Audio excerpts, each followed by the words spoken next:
امریکہ نے ایک اپنی بہت بڑی حکمت عملی جو اختیار کی، عالم عرب کے سینے میں اسرائیل کا خنجر پیوست کر دیا تاکہ یہ کبھی آزاد نہ ہو جائیں، ہمارے انگوٹھے تلے رہے، ہماری پالیسی گواہی کرے۔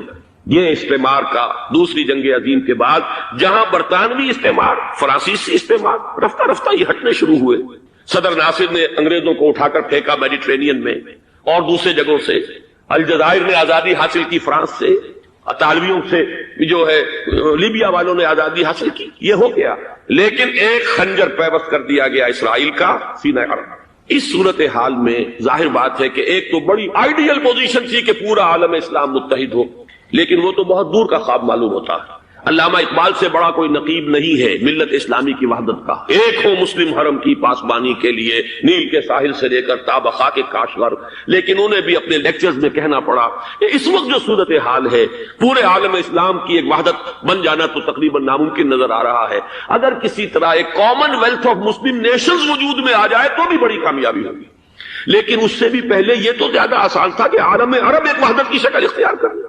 یہ تو ایک قوم ہے، اکثر و بیشتر ایک نسل یا زیادہ دو نسلیں کہتی ہیں، شمالی افریقہ میں بربر نسل بھی ہے، باقی تو سب عرب ہیں۔ یہ پورا عالم ایک نسل، ایک زبان، پورے اتنے رقبے کے اوپر بولے جانے والی ایک زبان، یہ تو ایک ہو جائے۔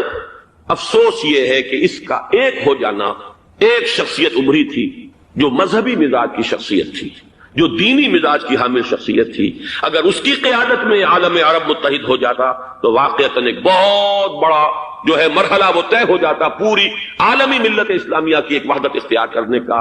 وہ شخصیت تھی شاہ فیصل شہید کی، اور اس لفظ کے ساتھ ہی آپ کے ذہن میں آ گیا ہوگا کیوں انہیں شہید کر دیا گیا، کس نے کیا کرایا، کہاں سے تعلیم حاصل کر کے آیا تھا وہ جس نے شہید کیا شاہ فیصل شہید کو، اس کی گردن پر کون سوار تھی، وہ یہودی لڑکی کے جس کے فوٹو بھی شائع ہوئے، ایک گردن پر اٹھائے کھڑا ہوا شہزادہ اپنی ایک یہودی دوست کو، لڑکی کو، اور وہی ہے کہ جس نے جا کر پستول سے شہید کیا ہے۔ جہاں میں اچھی طرح جان لیجئے، جیسے بارہا میں نے عرض کیا ہے کہ حضرت عمر کو شہید کرنے والا کہنے کو ابو لولو فیروز تھا، لیکن اس کے پیچھے پورا ایرانی نسل پرستی کا جو پورا پس منظر ہے، اسے تو ہر شخص جس کی ذرا بھی نگاہ جو ہے جو صرف منظر کو نہ دیکھ رہی ہو پس منظر کو بھی دیکھنے والی ہو، وہ تو جان دے گی کہ ابو لولو فیروز ایک فرد کا نام نہیں تھا، وہ ایران کا انتقام تھا عالم عرب سے۔ بالکل اسی طریقے سے یہ امریکی استعمار کا ہتھ کنڈا تھا، اسے محسوس ہوا۔ شاہ فیصل مذہبی مزاج کا شخص یہ ابھر رہا ہے، اور یہ شاہ فیصل کی حکمت عملی کا ذرا آپ اندازہ کیجئے۔ لاہور میں سمٹ کانفرنس ہوئی، اس میں وہ آئے، سب سے ٹاورنگ پرسنالٹی پورے اس وقت عالم اسلام کے اندر شاہ فیصل کی تھی، اور وہ گویا کہ ایک بہت ہی جس کو کہا جائے کہ ایک بہت ایلڈرلی، ایک بزرگانہ ایک شخصیت جو ہے، اور انہوں نے اپنے دولت کے دروازے، عرب میں وہ مشہور تھے کہ نہایت خسیس اور بخیل انسان ہے، اس لیے کہ وہاں وہ خرچ کرتے تھے حساب کتاب کے ساتھ، لیکن ان کے خزانے کھلے ہوئے تھے عالم اسلام کے لیے، ادھر بھی مدد ہے، ادھر بھی مدد ہے، ادھر بھی کام ہو رہا ہے، ادھر بھی کام ہو رہا ہے۔ پھر انہوں نے تیل کا ہتھیار استعمال کر کے ایک دفعہ امریکہ کو دن میں تارے دکھا دیے تھے، لہذا ان کا ہٹایا جانا سین سے یہ امریکی استعمار کے لیے لازم تھا۔ اب لے دے کر رہ گئے کون؟ سیکولر مزاج کے لوگ۔ پہلی اٹیمپٹ جمال عبد الناصر نے کی، ناکام ہو گیا۔ قذافی صاحب نے کوشش کی کہ وہ ان کی جانشینی حاصل کر لے، ناکام ہو گیا۔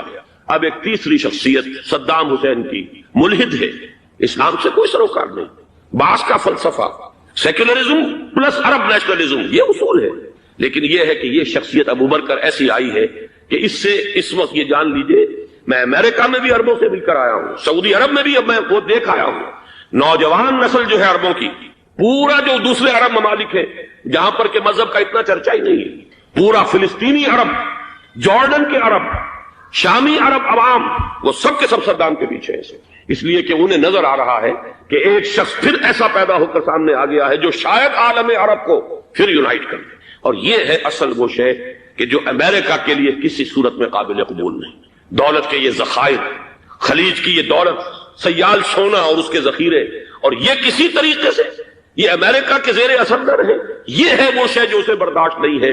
وہ کوئی عربوں کی محبت میں نہیں آیا 2.5 لاکھ فوج لے کر، وہ کوئی شاہی عرب جو خاندان ہے سعودی، اس سے اس کی کوئی دلچسپی نہیں ہے، کوئی پتہ نہیں کہ وہ خود ان کو ہٹا دے اور وہاں پر کوئی جمہوری ڈھانچہ جو ہے وہاں پہ کھڑا کروا دے خود امریکہ۔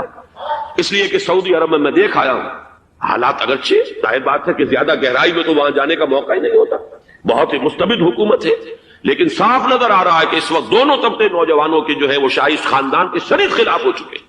جو وہاں پر جدید مثقف طبقہ ہے، جدید تعلیم یافتہ، جو باہر پڑھ کر آیا ہے امریکہ میں اور کہیں اور وہ کثیر تعداد میں، اب وہ صاف سوال کر رہے ہیں کہ یہ بلینز اور بلینز آف ڈالرز کے جو ہمارا خرچہ آتا تھا، ہمارے ہتھیاروں کے آرڈر جاتے تھے، وہ کہاں گئے؟ کل 65,000 فوج، اور عرب کے پاس، سعودی عرب کے پاس اتنے ٹینک بھی نہیں ہیں جتنے کہ یمن جیسے غریب ملک کے پاس ہے. تو ہمارا روپیہ یہ گیا کہاں؟ یہ ایک سوال ہے جو ہر شخص کے ذہن کے سامنے ہے.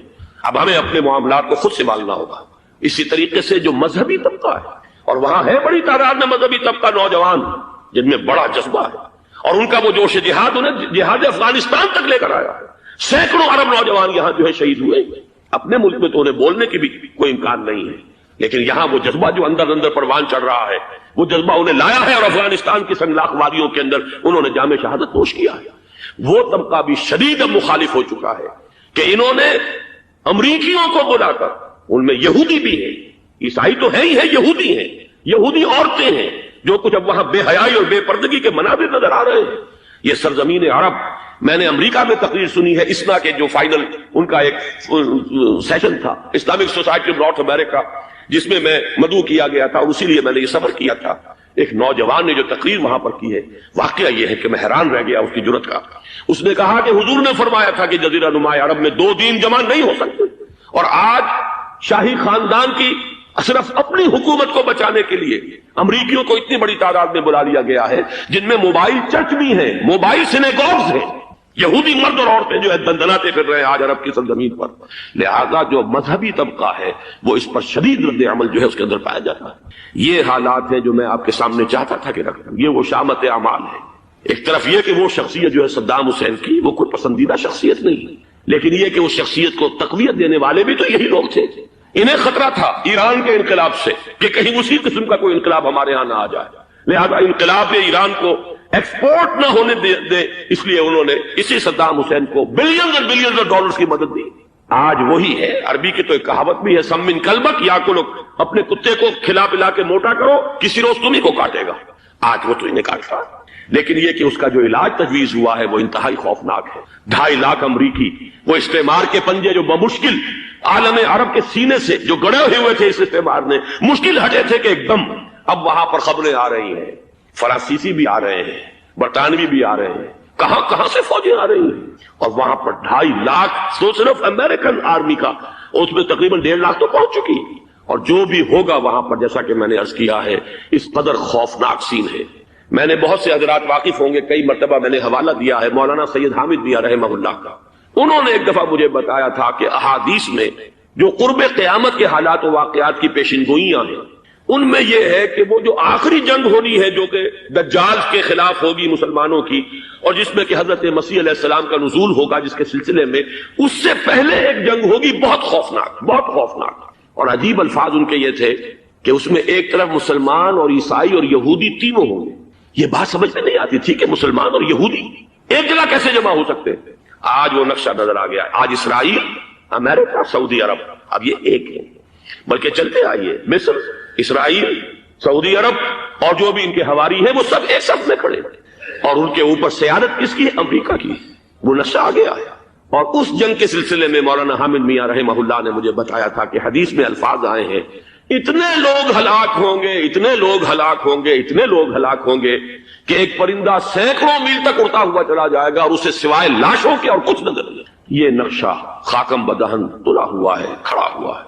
جو بھی ہوگا کیمیاوی جنگ، کیمیاوی وارفیئر، کیمیکل وارفیئر، اور پھر ایٹمک وارفیئر، جس کی کھلی دھمکیاں دی جاتی ہیں. کبھی کوریا کے بارے میں اندیشہ تھا کہ یہ درندے خدا کی دھرتی کو، کوریا کی غریب بستی کو ناگاساکی بنا کے چھوڑیں گے، ہیروشیما بنا کے چھوڑیں گے. آج وہ صورتحال جو ہے عالم عرب پر، heart of the Arab land, اس پر یہ صورتحال بالکل تلی کھڑی ہے. اس میں ہمیں کیا کرنا چاہیے؟ میں نے یہ چاہا کہ پورا پس منظر آپ کے سامنے، صرف وقتی سا کوئی ایک نعرہ، وقتی سی کوئی ایک خبر، اس کے حوالے سے ایک جذبات کا معاملہ، پورا ایک پس منظر سامنے رکھیے.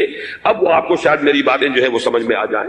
نمبر 1، ہمیں کسی صورت اس جنگ میں امریکہ کے گھڑے کی مچھلی نہیں بننا چاہیے. امریکہ اسلام کے تحفظ کے لیے نہیں آیا، امریکہ حرمین کی حفاظت کے لیے نہیں آیا، امریکہ اپنے مفادات، عالمی مفادات کے تحفظ کے لیے آیا، اور زیادہ سے زیادہ آپ کہہ سکتے ہیں کہ وہ سعودی شاہی خاندان کی حفاظت کے لیے آیا. اور بڑا عمدہ مضمون چھپا تھا پچھلے، بلکہ ابھی تک تو وہ تازہ ہی ہے جب تک نیا نہیں آتا، ندا میں، جس کا عنوان تھا اربوں کا چھڑا اور اربوں کا گدا۔ سارے پیسے بھی انہیں سے لے رہے ہیں۔ $12 بلین کا ایک چیک لے کر گیا جیمز بیکر۔ اندازہ تو کیجیے دنیا کہاں سے کہاں پہنچ گئی۔ محو حیرت ہو کہ دنیا کیا سے کیا ہو جائے گی۔ 2 ماہ قبل اس کا تصور نہیں ہو سکتا تھا۔ اتنی بڑی قوت امریکہ کی، تباہ کن قوت، اور جمع ہو جائے گی عرب کے اندر۔ لیکن یہ کہ وہ کاس بھی اربوں ہی کی ہوگی، انہی کا چھڑا انہی کا للا۔ ہمیں کرنا یہ چاہیے، اللہ تعالی ہماری حکومت کو، ہمارے سیاستدانوں کو، ہمارے ذمہ دار لوگوں کو ہدایت دے، وہ امریکہ کے گھڑے کی مچھلی نہ بنے۔ اس کے تحفظ کے لیے یا شاہی خاندان کی حفاظت کے لیے بہت کچھ انہوں نے عیش کر لیے، کافی عیش کر لیے۔ باقی یہ کہ اب جو کچھ ہونا ہے وہ ہونا ہے۔ حرمین شریفین کو تو خود عرب کے لوگ کہتے ہیں کہ کوئی خطرہ نہیں ہے۔ سارا جھگڑا تو وہ تیل کی دولت کا ہے۔ وہ تیل کی دولت جو ہے وہ شمال مشرقی کونے کے اندر ہے۔ بلکہ یہ کہ جو رد عمل پیدا ہوا عالم اسلام میں اور سعودی عرب میں خود اس کے مذہبی نوجوانوں میں امریکی فوجوں کی آمد کے خلاف اس کا جواب دیا گیا رابطہ عالم اسلامی کی طرف سے کہ یہ جو بھی جنگ کا محاذ ہے، جو فوجیں ہیں، یہ حرمین سے تو 1500 کلومیٹر دور ہے، تو حرمین کو تو کوئی خطرہ نہیں۔ خطرہ ہے امریکہ کے عالمی مفادات کو۔ آج آپ کو معلوم ہے دنیا 2 طبقوں میں بٹی ہوئی ہے، دی رچ اینڈ دی پور۔ یہ جو اقوام ہیں، جو 6-7 قومیں شمار ہوتی ہیں دنیا کی دولت مند قومیں، ان کے لیے خطرہ ہے کہ یہ اگر ہم ان کا جو سب سے بڑا ذریعہ ہے اس کا صنعت کا، یہ تیل، اگر اس کو کچھ ہو گیا تو ان کی سب کی اکانومی جو ہے وہ ایک دم دھڑام سے زمین پر آ جائے گا۔ وہ بھی برابر ہو کر آ جائیں گے دنیا کے دوسرے ملکوں کے۔ یہ اس کی حفاظت کے لیے آئے۔ ہمارے نوجوان کو آج میں سوچتا ہوں کاش کہ ہمیں معلوم ہو، ہمیں وہ تاریخ دہرانی نہیں چاہیے کہ ہم نے پہلی جنگ عظیم میں انگریزوں کے استعمار کے پنجے گڑوانے کے لیے اپنی جانیں دیں۔ پنجاب کا نوجوان، پنجاب کا مسلمان سپاہی بھی جا کر ایلن بی کو قبضہ دلوانے کے اندر اور بغداد پر قبضہ کرانے میں اس کے تعاون کیا، اس کی مدد کی۔ کیا آج بھی وہی تاریخ اپنے آپ کو دہرائے گی؟ آج ہمارا فوجی جائے گا وہاں پر امریکہ کے تحفظ کے لیے، اس کے مفادات کے تحفظ کے لیے۔ پہلی بات یہ کہ یہ ہرگز نہیں ہونا چاہیے۔ ہونا کیا چاہیے؟ پہلی کوشش یہ ہو کہ یہ بین الاسلامی معاملہ بنے، مسلمان امت آئے، امریکی فوجیں جائیں، فرانسیسی جائیں، برطانوی جائیں۔ ہاں اس صورت میں کہتا ہوں پاکستان کا ایک ایک بچہ وہاں جائے اور اپنی جان قربان کر دے، اس لیے کہ یہ قرآن کا حکم ہے۔ بَإِن طَائِفَتَانِ مِنَ الْمُؤْمِنِينَ اقْتَتَلُوا فَأَصْلِحُوا بَيْنَهُمَا فَإِن بَغَتْ إِحْدَاهُمَا عَلَى الْأُخْرَى فَقَاتِلُوا الَّتِي تَبْغِي حَتَّى تَفِيءَ إِلَى أَمْرِ اللَّهِ فَإِن فَاءَتْ فَأَصْلِحُوا بَيْنَهُمَا بِالْعَدْلِ وَأَقْسِطُوا إِنَّ اللَّهَ يُحِبُّ الْمُقْسِطِينَ۔ امت مسلمہ کو حکم دیا گیا ہے اگر مسلمانوں کے 2 گروہ لڑ پڑے تو تم صلح کراؤ، اور اگر ایک فریق زیادتی پر تلا رہے، اڑا رہے، تو اب سب مل کر اس سے جنگ کرو یہاں تک کہ اسے اللہ کے حکم کے آگے جھکا دو۔ پھر اگر وہ اللہ کا حکم مان لے، صلح پر آ جائے، تو پھر عدل و قسط کے ساتھ ان کے درمیان صلح کرا دو۔ یہ ہمیں حکم ہے، مسلمانوں کو حکم ہے۔ لیکن یہ کہ یہ امریکی آ رہے ہیں اور امریکی استعمار اور امریکی مفادات، اور اس کے لیے جو ہے پاکستان کا مسلمان سپاہی بھی جائے، میرے نزدیک کی کسی صورت میں صحیح نہیں۔ مطالبہ بھی ہو رہا ہے، آج ہی غالباً ایک انٹرویو آیا ہے، شاہ حسین کے بھائی جو ہے حسن بن طلال، انہوں نے بھی یہی کہا ہے کہ اس کو مسلمانوں کو آپس میں اس معاملے کو طے کرنا چاہیے، اس قضیے کو، امریکی فوجوں کو یہاں سے فوراً واپس جانا چاہیے۔ اور یہی بات میں یقیناً تائید کروں گا، تحسین کروں گا، یہی موقف ایران کا ہے۔ ایران عراق کے خلاف جو UN کے سینکشنز ہیں، کہتا ہے ہم اس کی پابندی کریں گے، لیکن امریکہ کو یہاں سے نکلنا چاہیے۔ یہ مسلمانوں کا اپنا معاملہ ہے، وہ آپس میں طے کریں۔ پاکستان کو بھی یہی موقف اختیار کرنا چاہیے پوری قوت کے ساتھ۔ اس میں کوئی بھی اگر کمزوری ہو رہی ہے تو در حقیقت یہ گویا کہ ہم امریکی استعمار کے ہاتھ میں اس کا آلہ کار بن کر، کھلونا بن کر استعمال ہو رہے ہیں، جو کہ ہمیں کسی صورت میں نہیں کرنا چاہیے۔ اگر یہ بھی ناکافی ہو تو دوسرا ایک اور مسئلے کا حل موجود ہے اس سے براڈر سطح پر، کہ غیر جانبدار ممالک اگر کوئی ہے ان کو بھی اس قضیے کے اندر شامل کیا جائے۔ ایک تحریک تھی کسی زمانے میں، کافی بڑی تھی، لیکن یہ کہ وہ بھی اگر اس کے اندر شامل ہو جائیں۔ لیکن امریکہ، رشیا، یہ تو ظاہر بات ہے سپر پاورز ہیں، ان کے مفادات ہیں، عالمی اور گلوبل مفادات ہیں۔ لہذا اول تو یہ ہونا چاہیے کہ بین الاسلامی معاملہ بنا کر، اس صورت میں جیسا کہ میں نے عرض کیا ہماری پوری فوج بھی جائے اللہ پر توکل کر کے۔ پاکستان کا محافظ اللہ ہوگا، اگر اللہ کے ایک حکم کے اوپر عمل کرتے ہوئے مسلمان یہاں سے جائیں اور جا کر وہاں پر جو ہے اپنی جانیں دینے کو تیار ہو جائیں۔ لیکن اگر یہ اس میں بھی کافی نہ ہو تو جو بھی غیر جانبدار ممالک ہیں ان کو بھی اس معاملے کے اندر شریک کیا جا سکتا ہے۔ بدرجہ آخر اگر پاکستانی فوج جائے، وہ صرف حرمین شریفین کے گرد و نواح میں ان کو ڈپلوائے کیا جانا چاہیے۔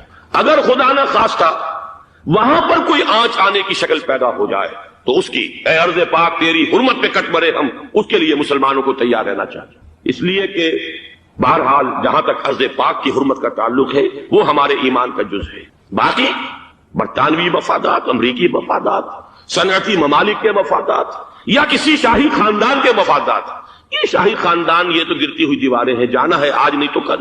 لیکن یہ کہ اصل معاملہ ہے امت کا، اصل معاملہ ہے امت مسلمہ کا، اصل معاملہ ہے حرمین شریفین کا. لہذا ان دونوں چیزوں کو لازماً گڈمڈ نہ کریں. آپ حضرات کے علم میں ہے کہ اس سے پہلے ایران کی طرف سے بار بار مطالبہ ہوا کہ حرمین کو بین الاسلامی کنٹرول میں دے دیا جائے اور سعودی عرب کا اس کے اوپر سے جو انتظامی عمل دخل ختم کر دیا جائے. میں نے کبھی تائید نہیں کی، اس لیے نہیں کی کہ میرا مشاہدہ ہے، میں گیا ہوں بارہا، سعودی عرب کی حکومت نے چاہے خود بھی بڑے بڑے محل بنائے ہیں لیکن حرمین کی خدمت کے اندر بھی کوئی کمی نہیں کی. اس پر انہوں نے اربوں ڈالر اس پر بھی خرچ کیا ہے. اس کے اوپر انہوں نے اس حج کے انتظامات پر پوری حکومت جو ہے وہ اپنے آپ کو لگائے رکھتی ہے. لہذا اس اعتبار سے کوئی کمی کی بات نہیں وہاں پر آئی کہ جس کے لیے ضرورت ہو کہ ان کا عمل دخل وہاں سے ختم کیا جائے. لیکن یہ صورتحال اب جو پیدا ہو گئی ہے یہ بالکل مختلف ہے، اسے اس کے کانٹیکسٹ کے اندر دیکھا جانا چاہیے اور اسی کے حوالے سے میں نے چند رائے آپ کے سامنے رکھی. اب آئیے پاکستان کی طرف جو ہمارا اصل مسئلہ ہے، اس کے تو ہم سب سے بڑے ذمہ دار ہیں. اس کی بھلائی ہے تو، برائی ہے تو، اس میں خیر آتا ہے تو وہ بھی ہماری کوشش اس کے لیے ضروری ہے، اور کوئی شر پیدا ہوتا ہے تو اس کی ذمہ داری بھی ہم پر آئے گی. اس کے ضمن میں چند باتیں عرض کر رہا ہوں. شدید ترین خطرہ ہے، جیسا کہ میں عرض کر چکا ہوں، کہ بھارت حملہ کرے گا. مجھے تو تقریباً یہ رائٹنگ آن دی وال کے مانند ایک فیصلہ نظر آ رہا ہے، بلکہ آج میں کسی سے کہہ رہا تھا کہ اگر اب نہیں تو پھر کبھی بھارت حملہ نہیں کر سکتا. اس کے لیے سچویشن بالکل رائٹ ہے. 2 مرتبہ ایکسرسائز کر چکا ہے وہ، خاص ٹارگٹ بنا کر حیدرآباد کو، اور اس کے پیش نظر ہے سندھ میں جو بھی خلفشار ہے اسے اس کے علم میں ہے، جو بھی تصادم ہے. اب بھی اگرچہ اس وقت کی جو ہماری اندرونی سیاست ہے یہ اس کا کرشمہ سامنے آیا ہے کہ جی ایم سید صاحب کو ایگزونریٹ کیا جا رہا ہے، ان کو محب وطن کا خطاب دوبارہ دیا جا رہا ہے. وہ شخص جس نے اسلام کے خلاف انتہائی زہریلی باتیں کی ہیں، وہ شخص جس کی کتاب اب پاکستان ٹوٹ جانا چاہیے، وہ لاکھوں کی تعداد میں ہندوستان سے چھپ کر آئی ہے، یہاں تقسیم ہوئی ہے، آج اسے سند دی جا رہی ہے. یہ ہے ہماری اندرونی سیاست کے کرشمے. میں اس پر تفصیل سے نہیں جانا چاہتا، لیکن اس شخص کی دیکھیے، وہ جو علامہ اقبال کا شعر ہے کہ بت کرے میں برہمن کی پختہ زناری بھی دیکھ، دیکھ کعبے میں شکست رشتہ تسبیح شیخ، اور بت کدے میں برہمن کی پختہ زناری بھی دیکھ. کہ نظر یہ آ رہا ہے کہ اس نے رہا ہوتے پہلا بیان یہ دیا ہے کہ ہماری پہلی ترجیح یہ ہے کہ پاکستان ٹوٹ جائے اور ہندوستان کے ساتھ ہم ایک انڈیپینڈنٹ اسٹیٹ کی حیثیت سے کانفیڈریشن قائم کریں. سندھو دیش confederation with India independent of Pakistan. پھر دوسری ترجیح بھی ہے، تیسری آخری ترجیح یہ ہے کہ پاکستان کو 5 ریاستوں میں تقسیم کر دیا جائے اور ایک لوز کانفیڈریشن ہو، بس اس کے سوا کچھ نہیں. 5ویں بھی وہ اردو والوں کے لیے نہیں، مہاجرین کے لیے نہیں، ان کے لیے تو ان کے پاس کچھ نہیں ہے. 5ویں بھی پنجاب میں سے کاٹ کر سرائیکی صوبہ بنایا جائے اور سندھ میں تو بہرحال اردو بولنے والوں کو سندھی بن کر رہنا ہوگا. یہ اس شخص کا رہائی کے بعد بھی بیان ہے جسے آپ سند دے رہے ہیں کہ وہ محب وطن ہے اور وہ غدار نہیں ہے، وہ پاکستان کا مخالف نہیں ہے. بہرحال یہ حالات جو ہے انتہائی خوفناک ہیں. ہمارے آج کشمیر میں جو صورتحال ہے ہندوستان کے لیے انتہائی تشویشناک ہے. جو بدنامی اس کو مل سکتی تھی مل چکی ہے، اور یہ آپ نے دیکھ لیا وہ امریکہ بہادر جو 1.5-2 لاکھ آدمی لے کر پہنچ گیا سعودی عرب میں، اس نے انگلی تک نہیں اٹھائی ہے کہ کشمیر میں بھارت کیا کر رہا ہے. یہ ہے ان کی ڈبل سٹینڈرڈز، یہ ہے ان کی بے ایمانیاں کہ بھارت جو کچھ کر رہا ہے وہاں. آج اگر ظلم ہو رہا ہے کویت میں عراقیوں کے ذریعے، پورے ورلڈ ٹیلی ویژن پر، CNN پر، فلاں پر اور اخبارات میں، آج بھی ایک لمبا مضمون میں نے اخبار میں پڑھا ہے. لیکن یہ ہے کہ کشمیر میں کیا ہو رہا ہے کہیں تذکرہ نہیں ہو رہا. یہ ہے دنیا کے اندر دیانت اور امانت اور شرافت کا حال، اور بین الاقوامی سیاست جو ہے اس کے ڈبل سٹینڈرڈز. لہذا جو بدنامی بھارت کو آ سکتی تھی وہ آ چکی ہے. ہندوستان سے ایک نوجوان مسلمان صحافی دہلی سے آئے تھے، نئی دنیا ایک پرچہ نکلتا ہے اس کے طرف سے، وہ دورہ کر کے گئے ہیں، مجھ سے بھی لاہور میں ملے تھے، تقریباً 1 مہینہ 1.5 مہینہ ہوا. ان کے الفاظ سن کر میں کانپ گیا تھا. انہوں نے کہا تھا کہ بھارت کی حکومت اس کے اوپر تلی ہوئی ہے کہ چاہے ایک اور آخری کشمیری کو بھی ہلاک کرنا پڑے، وہ کشمیر کے اندر کبھی بھی کوئی معاملہ جو ہے کشمیر کی آزادی یا کشمیر کو پاکستان کے لیے جانے کے لیے تیار نہیں ہے. کیا بگڑے گا اس کا؟ آپ سمجھیے کہ اگر 80-90 کروڑ قوم کی ایک قوم ہے، 1 کروڑ آدمی ختم کر، ان کا دل تو جو ہے اس پہ دکھے گا نہیں. حال ہمارا یہ ہے کہ ہم تو کوئی چہرے پہ نہیں کر سکتے، ہم تو اپنی صفائی دیتے رہے کہ نہیں ہمارا کوئی ہاتھ نہیں ہے، ہم نے کچھ نہیں کیا ہے، ہمارا کوئی اس کے اندر عمل دخل نہیں ہے. بس یہی ہماری ڈپلومیسی کا شاہکار رہا ہے. یہ حال ہے پاکستان کا. لہذا بھارت کا وہ معاملہ جو ہے، میں نے جیسا کہ آپ کے سامنے مختلف فیکٹرز گنوا دیے تھے، اندرونی اس کی سیاست، اندرونی خلفشات، وہ تو اب آ کر رہے گا. اللہ یہ کہ اللہ تعالیٰ کے قبضہ قدرت میں ہر شے ہے، وہ ٹال دے تو ٹال دے۔ مجھے اقبال کا وہ شعر یاد آ رہا ہے، تقدیر تو مبرم نظر آتی ہے ولیکن پیران کلیسا کی دعا ہے کہ یہ ٹل جائے۔ ہم دعا کریں کہ یہ ٹل جائے وقت، لیکن یہ ہے کہ تقدیر مبرم نظر آ رہی ہے۔ اس حالت میں ہمیں کیا کرنا چاہیے؟ نمبر ایک یہ کہ سب سے اہم شے ہے قومی یکجہتی، اور قومی یکجہتی کے اعتبار سے انتہائی خوفناک مرحلہ آ رہا ہے انتخابات میں تو کچھ نہ کچھ فساد، کچھ نہ کچھ دنگا، کچھ نہ کچھ ہنگامہ، ایک دوسرے کے خلاف کیچڑ، ایک دوسرے کے خلاف الزامات بوچھاڑ، یہ تو بڑھتے ہیں۔ بھارت میں بھی قتل و غارت گری ہو جاتی ہے کچھ نہ کچھ۔ لہذا یہاں پر بھی پیر پگاڑا صاحب جو ہمیشہ سے کہتے چلے آ رہے ہیں فیملی پلاننگ، آج پھر ان کا جملہ آ گیا ہے کہ شاید اس انتخابات میں فیملی پلاننگ کے ذریعے سے کوئی بہت بڑا کام ہو جائے۔ پہلی بات تو یہ ہے کہ میں نے اب تک یہ کہا ہے کہ انتخاب کسی صورت میں پوسٹ پون نہیں ہونے چاہیے۔ اب بھی میں یہ کہتا ہوں کہ اگر تو انتخابات کا بدل صرف ایک ہے اور وہ مارشل لا ہے، تو پھر مارشل لا سے تو بہتر ہے کہ وہ انتخابات ہوں چاہے اس میں کوئی خلفشار بھی ہو، اس لیے کہ مارشل لا کا مطلب جو ہے وہ تو سندھ کے اندر ایک ناگزیر دھماکہ ہو جائے گا، تباہ کن، خوفناک، اور پھر بھارت کو کچھ کرنے کی ضرورت نہیں ہوگی، کیا کرایا اسے سارا معاملہ سندھ کے اندر سے مل جائے گا۔ مارشل لا ہرگز نہیں ہونا چاہیے۔ وہ بات جو سن 80 میں نے 18 اگست 1980 کو کہی تھی ضیاء الحق مرحوم سے، آج پھر اسی بات کی میں تکرار کر رہا ہوں، اعادہ کر رہا ہوں، مارشل لا پاکستان کے لیے سوسائڈل ہے۔ لیکن ایک آلٹرنیٹ سامنے آیا ہے، ایک تو پشاور ہائی کورٹ کا ورڈکٹ آ گیا، اور یہ کہ کچھ اور لوگوں کی طرف سے بھی باتیں آئی ہیں۔ ایک دو دن ہوئے ہیں جنگ میں، دو اہم سرخیاں تھیں، اور وہ بڑے اونچے حلقہ جو ہمارا فوج کا اونچا حلقہ ہے اس کی طرف سے، اگرچہ نام کسی کا نہیں تھا، ایک تو یہ کہ ماشاء اللہ یہاں کسی صورت نہیں لگے گا، دوسرے یہ کہ کوئی قومی حکومت کی تشکیل جو ہے اگر کسی طرح ہو سکتی ہو تو وہ اس وقت کا حل ہے، اور وہ اسی شکل میں ممکن ہے۔ اگر تو الیکشن آپ پوسٹ پون کرتے ہیں اور اسمبلیاں پرانی بحال نہیں کرتے تو پھر تو اس کا مطلب یہ کہ ہمارا کانسٹیٹیوشن ایبروگیٹ ہو گیا اور اس کا آلٹرنیٹ سوائے ایک مارشل لا کے اور کوئی نہیں۔ لیکن اگر صدر اسحاق صاحب ہمت کر لیں ملک کے حالات کو دیکھ کر، جو اس وقت صورتحال ہے، جو خطرات ہیں بارڈر پر، ان کو دیکھتے ہوئے یا تو یہ کہ عدالتوں کے ذریعے سے اسمبلیاں بحال ہو جائیں، اس میں حکومت زیادہ رکاوٹ نہ ڈالے، یا یہ کہ خود صدر اسحاق صاحب واپس لے سکتے ہو قدم تو واپس لے لیں، لیکن یہ کہ تمام پارٹیز سے یہ پہلے عہد لے لیا جائے کہ وہ ایک قومی حکومت کی تشکیل کریں گے۔ یہ وہ بات ہے، آپ کو یاد ہوگا مرزا اسلم بیگ صاحب، انہوں نے بالکل شروع میں سن 88 کے الیکشن کے بعد کہا تھا کہ نیشنل گورنمنٹ فارم کی جانی چاہیے۔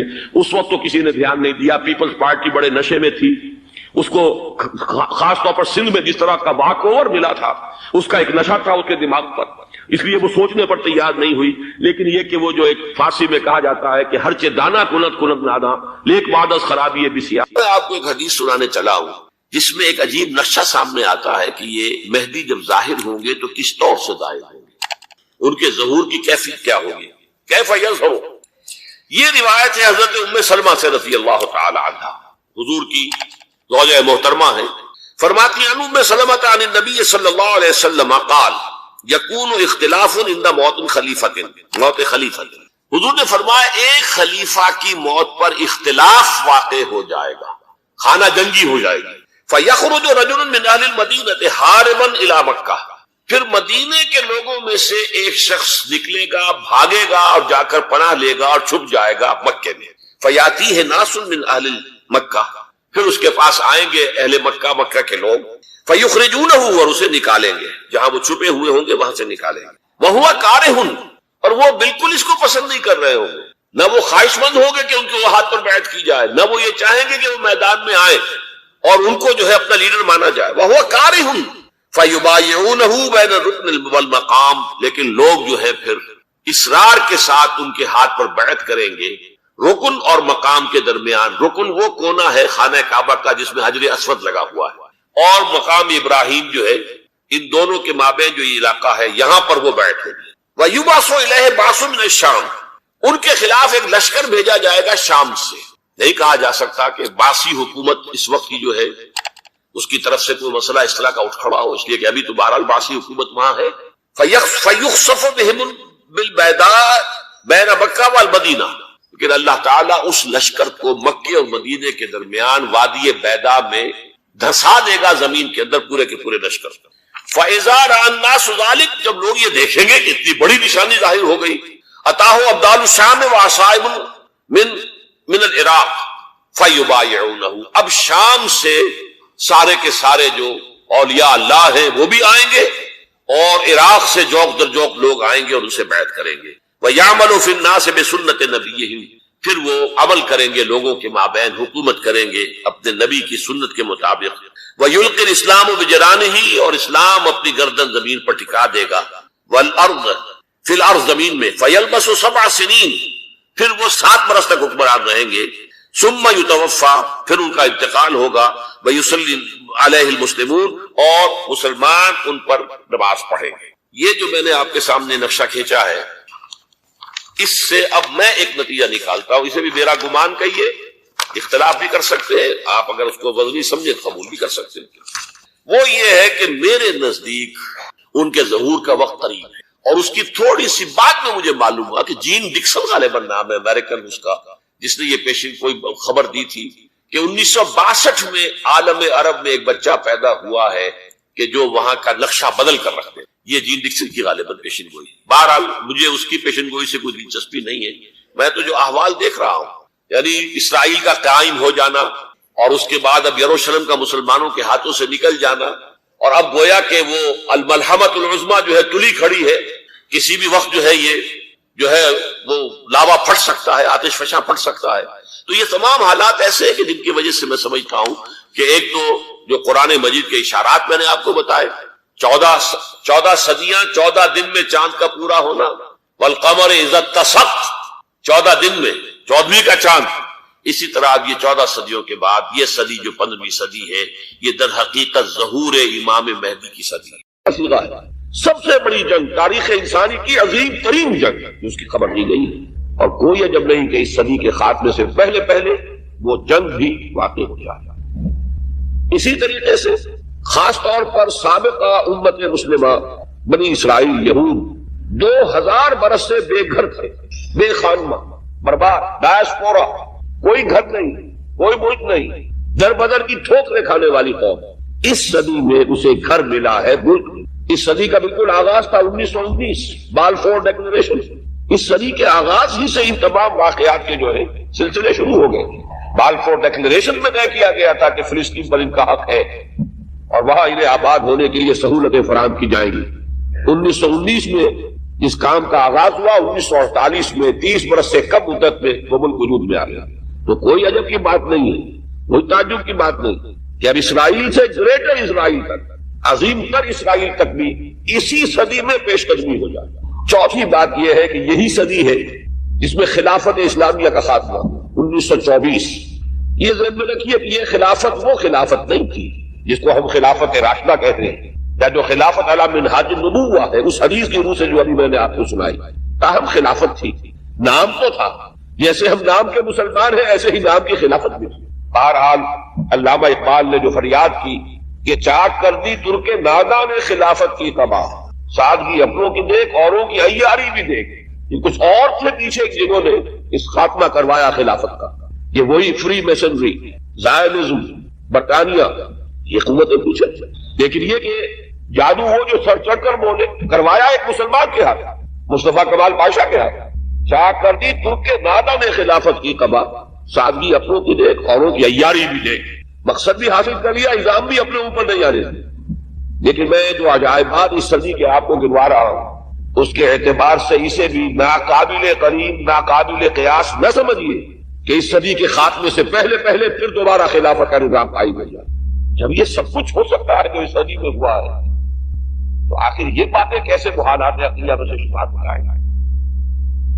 بہرحال میں نے اس صدی کے عظیم حوادث کا تھوڑا سا تذکرہ اس لیے کیا ہے کہ خاص طور پر حوالہ دینا چاہتا ہوں کہ جب خلافت کو ختم کرنے کی سازشیں چل رہی تھی، یہی آپ کا ملک تھا بر عظیم پاک و ہند، اس میں عظیم تحریک چلی تھی۔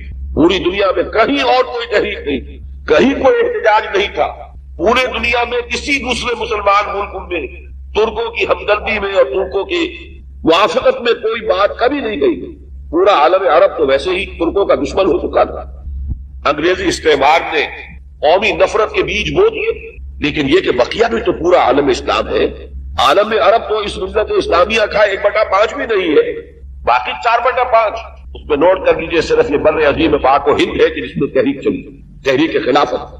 اور کس شد و مت سے چلی، کس زور شور سے چلی کہ ہندوؤں کو اس میں شریک ہونا پڑا، گاندھی کو اس میں شریک ہونا پڑا، اس لیے کہ بہرحال ایک ذہین آدمی تھا، سمجھدار آدمی تھا، حالات کے نبض پر اس کا ہاتھ تھا، وہ جانتا تھا کہ اگر اس وقت ہم نے مسلمانوں کا ساتھ اس تحریک میں نہ دیا تو پھر کسی بھی تحریک میں ہم ان کا تعاون حاصل نہیں کر سکے، کہاں گاندھی کہاں خلافت۔ لیکن آپ اندازہ کیجئے کہ یہ تحریک، یہ بھی در حقیقت مظہر ہے اسی کا کہ وہ تحریک اتنے شد و بد اور زور شور سے اٹھی تھی کہ گاندھی کو اس میں شمولیت اختیار کرنی پڑی اسی بر عظیم پاک و ہند میں۔ اور اب اللہ کا نام لے کر ہم نے اسی ملک میں سے جو بھی ٹکڑا ہمیں ملا ہے پاکستان کے نام سے، اب اس میں تحریک خلافت کا آغاز کیا۔ آغاز تو ہمیشہ حقیر ہوتا ہے، چھوٹا ہوتا ہے، لیکن کوئی تعجب کی بات نہیں، آخر بڑے بڑے کناور درخت بھی شروع میں چھوٹے سے نازک پودے کی شکل میں ہوتے ہیں۔ اللہ تعالیٰ کی قدرت سے بعید نہیں کہ یہ تحریک خلافت کا یہ پودا جو ہے کناور درخت کی شکل اختیار کرتا ہے۔ ایک خاص مناسبت جو ہمارے خطبات خلافت کو قائم ہوئی ہے کہ اس صدی کے آغاز میں تحریک خلافت چلی تو اس کے زعماء پر مقدمہ بغاوت اس ہال میں چلایا گیا۔ یہ اس خالد دینا حال کی تاریخی حیثیت ہے، یہی حال تھا جس میں مولانا محمد علی جوہر کھڑے ہوئے تھے مجرموں کے کٹہرے میں، اور ان کے ساتھ اور بھی کتنے ہی زعماء ملت تھے کہ جو شریک تھے، اور ایک انگریز جج بیٹھا ہوا ان کے خلاف سماعت کر رہا تھا مقدمہ بغاوت۔ 1921 کی بات ہے نا، 62 برس گزرے ہیں، لیکن یہ کہ جیسا کہ میں نے عرض کیا اگر اس وقت وہ عظیم تحریک چلی تو کوئی عجب نہیں کہ اللہ تعالیٰ کے فضل و کرم سے اب یہ تحریک بھی وقت تو درکار ہوگا، لیکن اللہ کے فضل و کرم سے یہ مومنٹم پکڑے، اس میں قوت پیدا ہو، تو نہ یہ اللہ کے فضل و قدرت سے بعید ہے، اور نہ ہی جیسا کہ میں نے عرض کیا اس صدی کے تمام عجائبات اگر آپ کے سامنے ہو تو ان کے اعتبار سے یہ بہت ہی ایک محال بات نظر آتی ہے۔ ایک بات میں یہاں ضرور واضح کر دوں، وہ جو تحریک خلافت چلی تھی جس کے زعماء پر مقدمہ بغاوت اس حال میں چلایا گیا، اور اب جس تحریک خلافت کا ہم نے آغاز کیا ہے، نام تو وہی ہے مشترک، لیکن ان کے مابین زمین و آسمان کا فرق۔ وہ تحریک صرف ایک احتجاجی تحریک تھی کہ خلافت کے نام سے مسلمانوں کی وحدت ملی کا جو ایک نشان ہے، جو ایک علامت ہے، اسے ختم نہ کیا جائے۔ حالانکہ پوری دنیا جانتی تھی، ہر شخص جانتا تھا، بچہ بچہ جانتا تھا، یہ خلافت وہ خلافت نہیں ہے، یہ وہ خلافت تو نہیں جو عمر فاروق کی خلافت تھی رضی اللہ تعالی عنہ، یا ابو بکر کی خلافت تھی رضی اللہ تعالی عنہ، یا عثمان غنی کی خلافت تھی رضی اللہ تعالی عنہ، یا حضرت علی مرتضیٰ کی خلافت تھی رضی اللہ تعالی عنہ، یہ وہ خلافت تو نہیں، لیکن پھر بھی وحدت ملی کا ایک نشان، ایک علامت۔ اب میں آپ کو ایک بات بتا دینا چاہتا ہوں کہ جیسے ہمارے ایک محاورہ ہے کہ ہاتھی مرا ہوا بھی 1.25 لاکھ کا ہے، وہ خلافت اگرچہ اپنی